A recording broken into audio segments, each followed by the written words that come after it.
નમસ્કાર વિદ્યાર્થી મિત્રો, છેલ્લે આપણે અસમય સંખ્યાઓનું સંખ્યા રેખા ઉપર નિરૂપણ કેવી રીતે થાય તેના વિશે સમજ મેળવી હતી. હવે આજે આપણે વિવિધ અપૂર્ણાંક આપેલા હોય તો તેનું દશાંશ સ્વરૂપમાં રૂપાંતર કરીએ ભાગાકાર કરીને, તો અભિવ્યક્તિ કેવી પ્રાપ્ત થશે તેના વિશેના ઉદાહરણ સમજીએ. તો નીચેની સંખ્યાઓને દશાંશ સ્વરૂપમાં લખો અને તે કેવા પ્રકારની દશાંશ અભિવ્યક્તિ છે તે જણાવો. પહેલો દાખલો લઈએ છીએ આપણે.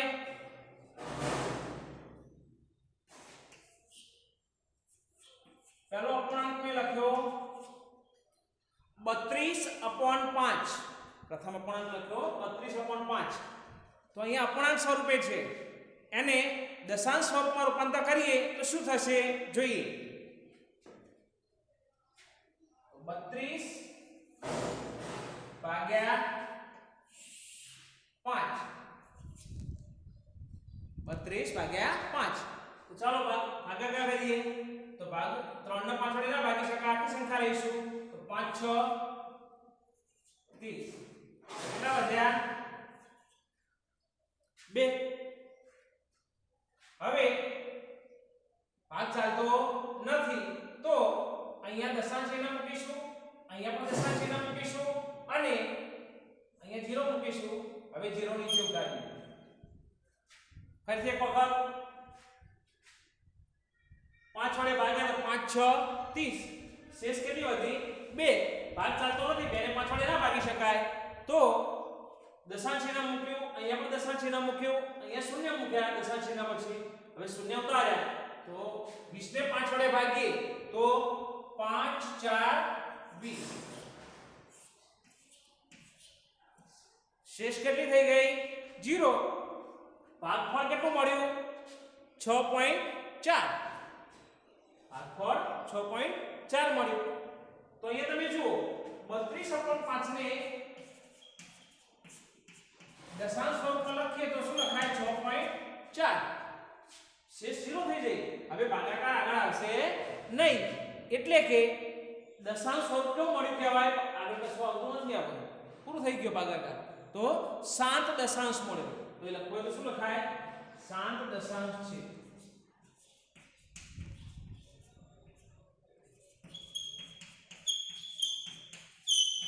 જે અભિવ્યક્તિ દર્શાવવાની હતી ને, દશાંશ અભિવ્યક્તિ, કેવા પ્રકારની મળી?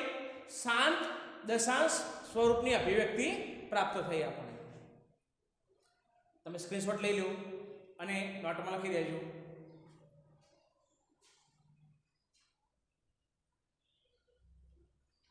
હવે બીજો પ્રશ્ન લઈએ.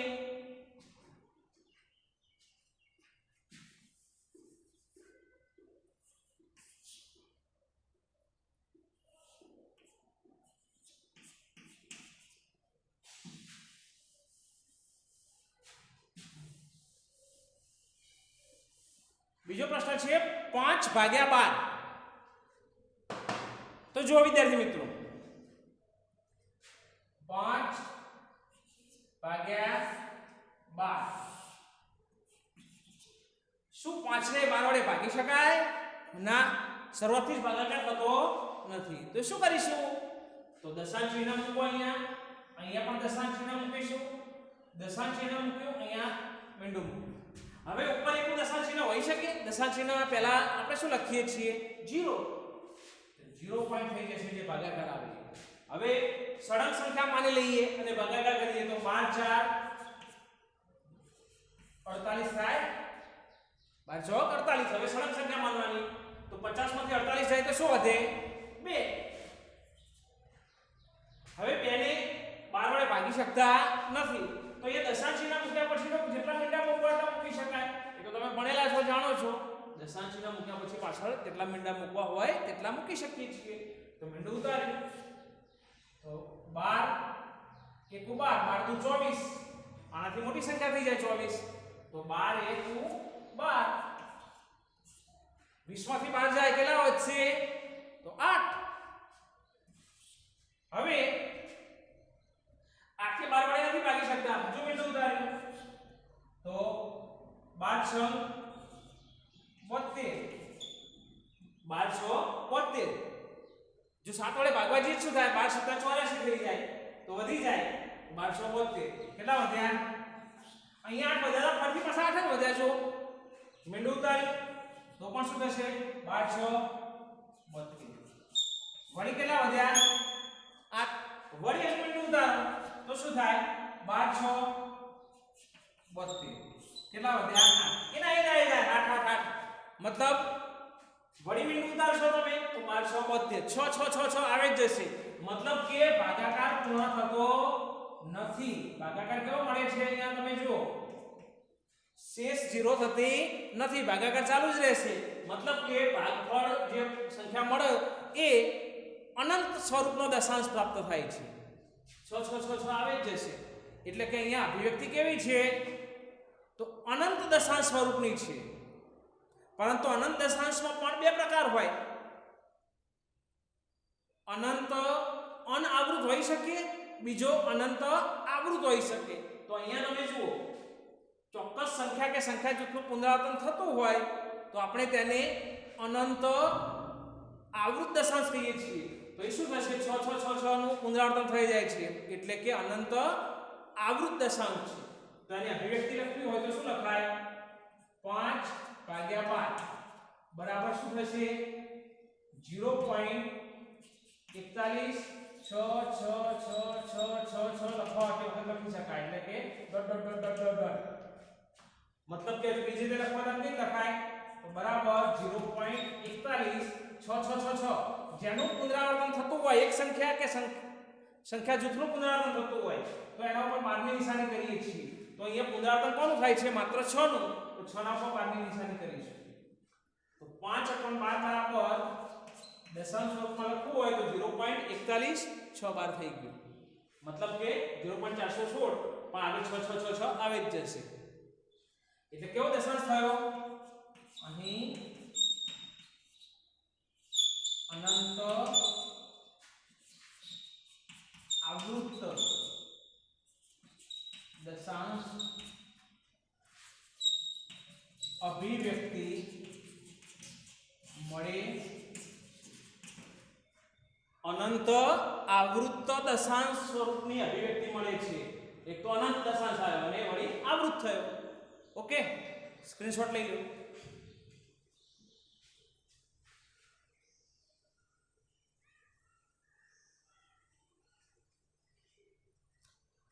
હવે ત્રીજું ઉદાહરણ લઈએ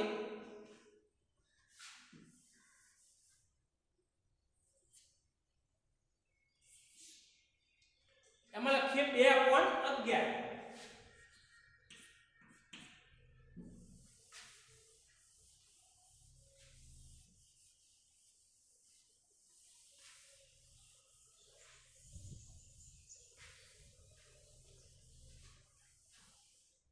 તો અહીંયા જો 2/11 2/11 બેને 11 વડે ભાગી શું બેને 11 વડે ભાગી શકાય ના કારણ કે ભાજ્ય સંખ્યા જે છે એ ભાજક કરતા નાની છે જોઈ લો 11 એ ભાજક છે 2 ભાજ્ય છે તો ભાગ ચાલતો નથી તો પહેલા જ પોઈન્ટ મૂકીશું અહીંયા 0 0 0 0 0 0 લખવા માટે લખી દઈશું પોઈન્ટ પછી તો જેટલા 0 લખવા માટે લખાય તો અહીંયા પોઈન્ટ મૂકી તો અહીંયા પણ પોઈન્ટ મૂકવું જ પડશે ઉપર તો પોઈન્ટના પહેલા શું હોય તો મીંડું હોય શૂન્ય હોય હવે 11 સળંગ સંખ્યામાં લઈ આવ્યા 2 પણ 0 નહીં સમજવાના 20 જ સમજવાના આવે તો 11 જો 2 વડે લેવા જઈએ તો 11 નું શું થઈ જાય 22 જે 20 થી વધી જાય તો 11 કેટલા વધ્યા 20 માંથી 11 જાય તો 9 વધ્યા હવે મીંડું મૂકીએ ઉતારીએ નીચે તો 90 ને 11 વડે ભાગો તો 11 8 88 જો 9 વડે લેવા જઈએ તો 11 9 કેટલા થઈ જાય 99 થઈ જાય તો વધી જાય 90 કરતા 11 8 88 કેટલા વધ્યા કેટલા વધશે 2 જો 2 હતા ને 2 આવી ગયા તો પુનરાવર્તન થવાનું ચાલુ થઈ જશે વળી મીંડું ઉતારી જો 20 બની ગયા ને 20 હતા 20 બની ગયા 11 દુ 22 થઈ જાય તો 11 એકો 11 કેટલા થશે 9 વધ્યા વળી પાછું મીંડું ઉતાર્યું 0 ઉતાર્યા નીચે તો 11 8 88 વળી કેટલા થઈ ગયા 2 થઈ ગયા વળી મીંડું ઉતારો તો જો 20 27 20 બની ગયા તો 11 એકો 11 કેટલા વધ્યા 9 વધતા હતા વળી પાછા 9 વધ્યા 0 ઉતાર્યો 11 8 88 કેટલા વધ્યા 2 2 છે 2 આવી ગયા તો શેષ અહીંયા છેલ્લે 2 2 જ આવી જાય છે મતલબ કે અહીંયા ભાગાકાર પૂર્ણ થવાનો નથી દશાંશ અભિવ્યક્તિ કેવી મળશે ચાલુ જ રહેશે સળંગ સંખ્યા ભાગાકાર કરી જાઓ 2 2 શેષ વધે જવાની અને ભાગાકાર ચાલુ રહેશે મતલબ કે કેવો દશાંશ મળશે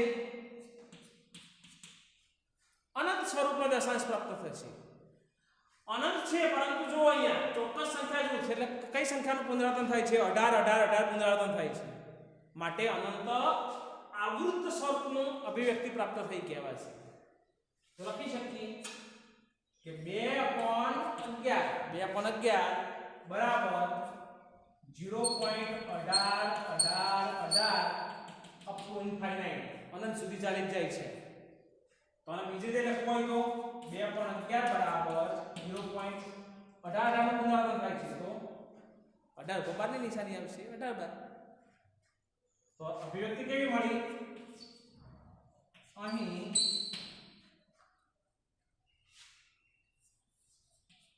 અનંત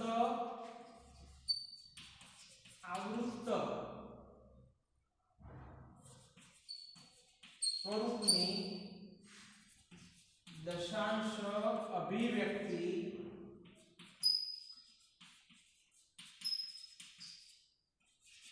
મળે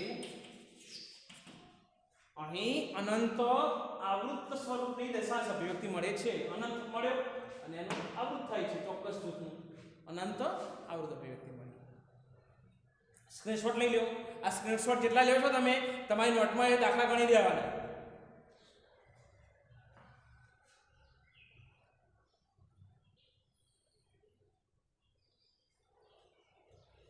હવે ચોથો પ્રશ્ન લઈએ ચોથો પ્રશ્ન છે 5/7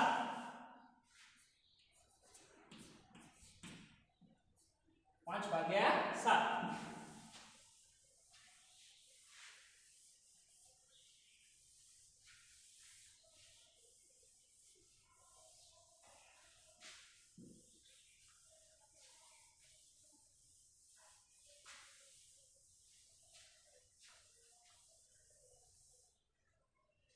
तो 5 અને 7 વડે ભાગીએ 5 ને 7 વડે ભાગી શકતા નથી તો શું કરીશું દશાંશ ચિહ્ન મૂકી મીંડા મૂકી જેટલા મીંડા મૂકવાના મૂકી શકો પોઈન્ટ પછી તો અહીંયા પોઈન્ટ કર્યું તો અહીંયા પણ દશાંશ ચિહ્ન આવશે પોઈન્ટ આવશે તો પોઈન્ટના પહેલા કશું ના હોય એટલે કેટલા આવે પોઈન્ટના પહેલા કઈ નહીં એટલે 0 તો કહેવાય છે હવે સળંગ સંખ્યા માની લો 50 ની સળંગ સંખ્યા છે 5.0 ના સમજો તો 5 ચલાવો 5 7 35 5 8 40 સોરી વાળી ભૂલ થઈ 7 વડે ભાગવાના છે 70 70 49 જો 8 વડે લેવા છે તો 7 8 56 થઈ જાય 50 થી વધી જાય તો 70 70 49 કેટલા વધ્યા 1 હવે મેંડું ઉતારી આવી તો શું થશે 10 ને 7 વડે ભાગો તો 7 એકો 7 જો 2 વડે ભાગવા જઈએ તો 7 દુ 14 થઈ જાય 7 દુ 14 થાય તો 7 એકો 7 લઈશું કારણ કે 10 થી વધી જાય તો કેટલા થયા શેષ કેટલી વધી 3 મેંડું ઉતારો 7 ભાગ ચલાવી લેજો 7 4 28 જો 5 લેવા ગયા હોત તો શું થાય 7 5 35 આથી વધી જાય કેટલા વધશે શેષ કેટલી વધી 2 હજુ મેંડું ઉતાર્યું 7 2 14 કેટલા વધ્યા 6 હજુ મેંડું ઉતાર્યું 7 8 7 8 56 શું આવશે 7 8 56 કેટલા વધ્યા 4 હજુ મીંડું ઉતારો તો 7 પંચા 35 7 ગુણ્યા 5 કરીએ 7 ગુણ્યા 5 35 થાય ને જો 7 ગુણ્યા 6 કરીએ તો 42 થાય 40 થી વધી જાય 7 6 42 તો 40 થી મોટા કહેવાય તો ના લેવાય તો 7 પંચા 35 કેટલા વધ્યા 5 જો મીંડું ઉતારશો શું થશે 50 મતલબ 50 હતા એના એ મતલબ સમજાય હવે ભાગાકાર કરીએ તો શું આવશે વળી પાછું શું આવશે 70 49 યાદ થયા એ રીતે કેટલા વધવાના 1 અહીંયા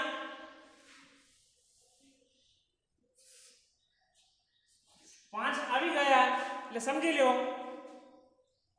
40 માંથી 35 ગયા તો કેટલા રહ્યા 5 ફરીથી અહીંયા લખું છું 5 આવે મીંડું ઉતારી 50 તો વળી શું થાય 70 49 કેટલા થાય 1 વળી મીંડું ઉતારો તો જો આજે બની ગયું છે ને 50 49 10 વધ્યા ફરીથી એને રિપીટ થશે 7 એકુ 7 કેટલા આવવાના 3 જો 3 વધ્યા હતા મીંડું ઉતાર્યું 30 અહીંયા 30 હતા 30 થઈ ગયા 7 4 28 કેટલા થવાના 2 વધ્યા મીંડું ઉતાર્યું તો 20 થયા હતા 20 થઈ ગયા 7 2 14 કેટલા રહેવાના 6 મીંડું ઉતાર્યું 7 8 56 કેટલા વધ્યા 4 મીંડું ઉતાર્યું 7 5 35 કેટલા વધ્યા 5 વળી પાછા 5 વધ્યા વળી પાછો 5 આવ્યા મીંડું ઉતારો તો કેટલા થાય 50 તો વળી પાછો 7 એકુ 7 7 14 એમ કરતા સીધી સીધી 49 શું થશે જો 41 42 85 41 42 85 પુનરાવર્તન થઈ જશે ચોક્કસ જૂથનું એટલે કે ભાગાકાર આગળ વધારવો નથી તો જોઈ લો તમે 5 ભાગ્યા 7 બરાબર શું મળ્યું તો 0.71 42 85 71 42 85 ડોટ મતલબ કે અનંત સ્વરૂપનો દશાંશ મળ્યો અનંત છે પરંતુ જો અહીંયા પણ ચોક્કસ સંખ્યા જૂથનું પુનરાવર્તન થાય છે તેથી કહી શકાય કે 5 ભાગ્યા 7 બરાબર 0.71 42 85 71 42 85 71 42 85 આમ ચોક્કસ સંખ્યા જૂથનું પુનરાવર્તન થશે દાખલો 12 લખ્યો એટલે કેવી અભિવ્યક્તિ મળી અહીં અનંત આવૃત સ્વરૂપની દશાંશ અભિવ્યક્તિ મળે અનંત આવૃત સ્વરૂપની દશાંશ અભિવ્યક્તિ મળે છે આપણો દાખલો ગણી દેજો સ્ક્રીનશોટ લઈ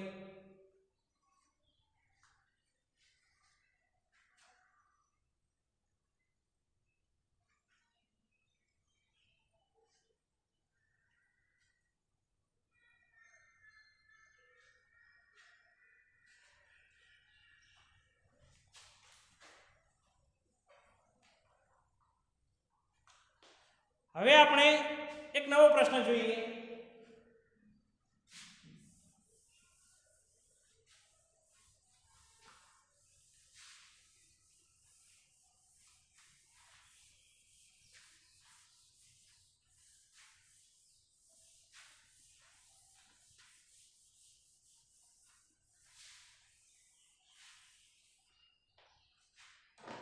પ્રશ્ન છે 1/7 દશાંશ સ્વરૂપમાં ભાગાકાર કરીને મૂલ્ય મેળવવાનું છે અને તેના આધારે ભાગાકાર કર્યા વગર 2/7 નું મૂલ્ય મેળવવાનું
1/7 નું ભાગાકાર કરીને દશાંશ સ્વરૂપમાં મૂલ્ય મેળવો અને તેને આધારે મતલબ કે 1/7 નો જે જવાબ આવે એના આધારે 2/7 નું મૂલ્ય ભાગાકાર કર્યા વગર મેળવવાનું. તો ગણતરી કરીએ.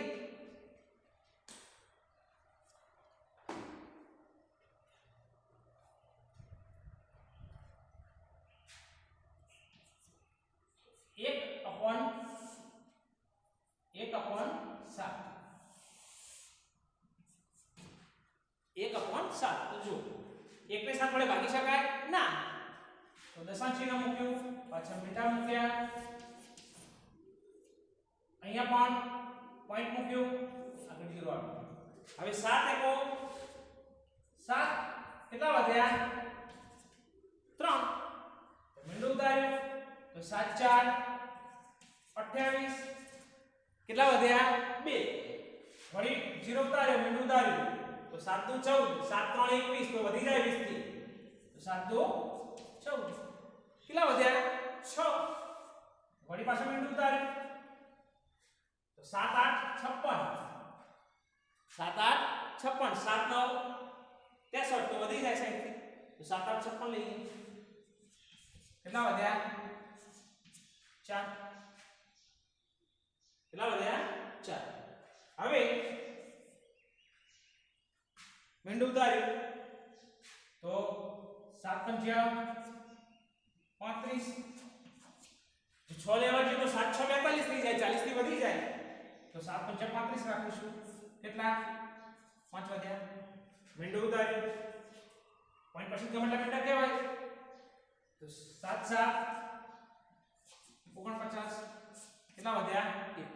જો 1 હતા ને વળી પાછા 1 આવી ગયા, શેષ 1 આવી.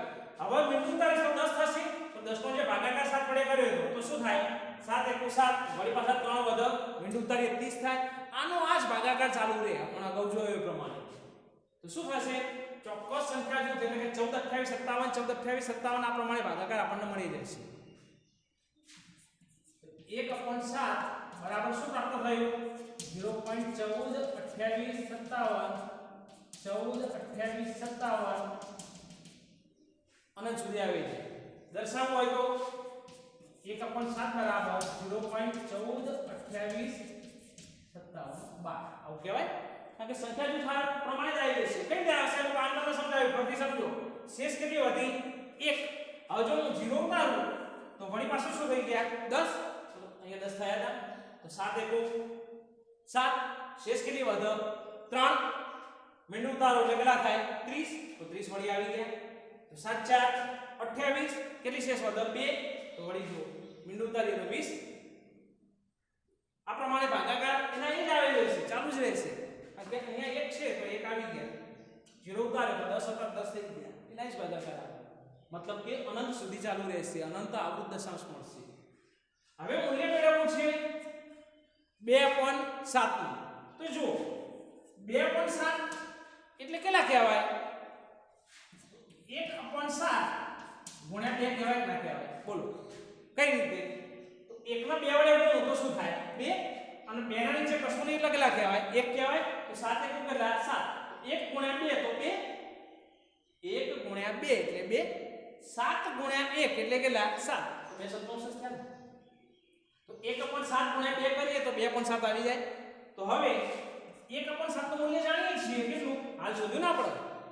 આનો ભાગાકાર કરવાની મનાઈ છે, જો ભાગાકાર નથી કરવાનો, ભાગાકાર કર્યા વગર મેળવો. 2/7 નો ભાગાકાર કરીએ તો જવાબ આવશે જ, પણ ભાગાકાર કર્યા વગર જવાબ મેળવવો છે. તો 1/7 નું મૂલ્ય કેટલું 0.14 28 57 ગુણ્યા 2/1 તો એક તો છેદમાં ના લખીએ ચાલે. મતલબ કે આ મૂલ્ય કોનું લખ્યું મેં 1/7 નું લખ્યું અને ગુણ્યા 2 જે હતા એમને તો બરાબર. અને 2 વડે ગુણી દઈએ તો શું થાય, અને 2 વડે ગુણાકાર કરો તો શું બનશે, તો ગુણાકાર કરીશું 0.14 28 57 ગુણ્યા 2 કરો કેટલા મળે 7 2 14 14 વિધિ 1 5 તો 10 ને 1 11 નો એકડો વિધિ 1 8 તો 16 ને 17 નો 7 વિધિ 1 2 2 4 ને 1 5 4 2 8 1 2 2 અને 0 પણ આપણે કરીએ તો 0 પોઈન્ટ પછી કેટલા આંકડા છે 2 2 4 ને 2 6 તો અહીંયા પણ 6 આંકડા કાપી દો 1 2 3 4 5 6 કેટલા આવ્યા 0.285714 તો મૂલ્ય કેટલું થશે 0.285714 તો ઉપર 12 છે તો આમાં પણ શું આવશે 12 જ આવશે મતલબ કે રીતનું પુનરાવર્તન થાય આનો તાળો મેળવવો હોય તો 2/7 તમે ભાગાકાર કરી જવાબ મેળવી જોજો આટલો જ આવશે આ પણ અનંત આવૃત પ્રકારનો દશાંશ મળશે ઓકે આનો પણ સ્ક્રીનશોટ લઈ લો અને તમે ગણતરી કરી દેજો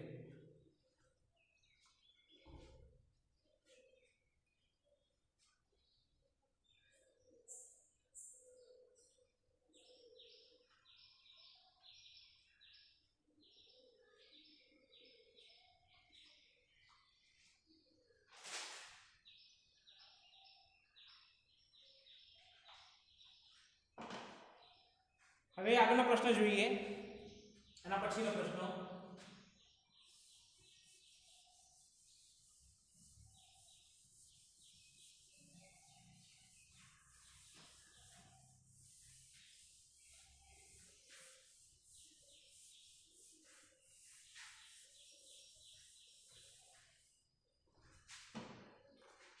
છે 1 સપ્તમાંશ અને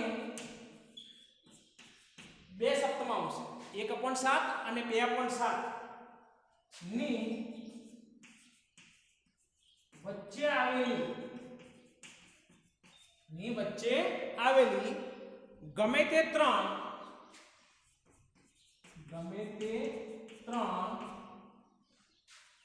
અસમમેય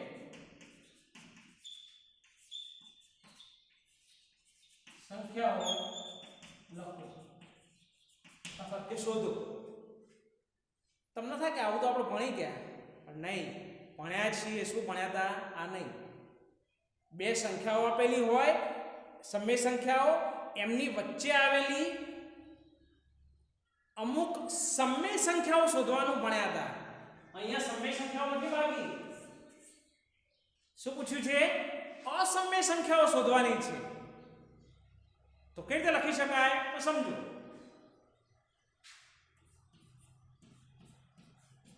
1/7 નો હાલ આપણે ભાગાકાર કર્યો પરથી કરવો નથી શું જવાબ મળ્યો તો 1/7 બરાબર 0.142857 બાર મળ્યા હતા આપણને 142857 આવી જતા હતા 0.142857 જે હતું એનું અનંત આવૃત દશાંશ મળ્યો હતો મતલબ કે આટલું મૂલ્ય લખાય નથી હવે 2.7 નું મૂલ્ય પણ શોધ્યું હતું આપણે તો કેટલું મળ્યું હતું 2.7 હાલ ગણતરી કરી જવાબ શું આવ્યો તો 0.285714 જવાબ મળે તો આવો એનો મતલબ શું થયો કે 1/7 તરીકે આટલું મૂલ્ય મળે 2/7 તરીકે આટલું મૂલ્ય મળે તો 1 સપ્તમાંશ અને 2 સપ્તમાંશની વચ્ચે આવેલી અસમય સંખ્યા શોધવી છે મતલબ શું થયો 1 સપ્તમાંશની જગ્યાએ આ સંખ્યા બોલાય 2 સપ્તમાંશની જગ્યાએ આ સંખ્યા બોલાય તો આ બંનેની વચ્ચે આવેલી અસમય સંખ્યા શોધવી છે એવું પણ કહેવાય કે ના કહેવાય તો કઈ સંખ્યા હોઈ શકે તો આપણે લખી શકીએ કે 1 સપ્તમાંશ અને 2 સપ્તમાંશની વચ્ચે આવેલી એટલે કે 1 સપ્તમાંશની જગ્યાએ મૂલ્ય શું લખી શકાય 0.142857 અને 2 સપ્તમાંશ એટલે શું કહી શકાય 0.285714 ની વચ્ચે આવેલી ત્રણ અસમય સંખ્યાઓ નીચે મુજબ લખી શકાય કઈ સંખ્યાઓ આવશે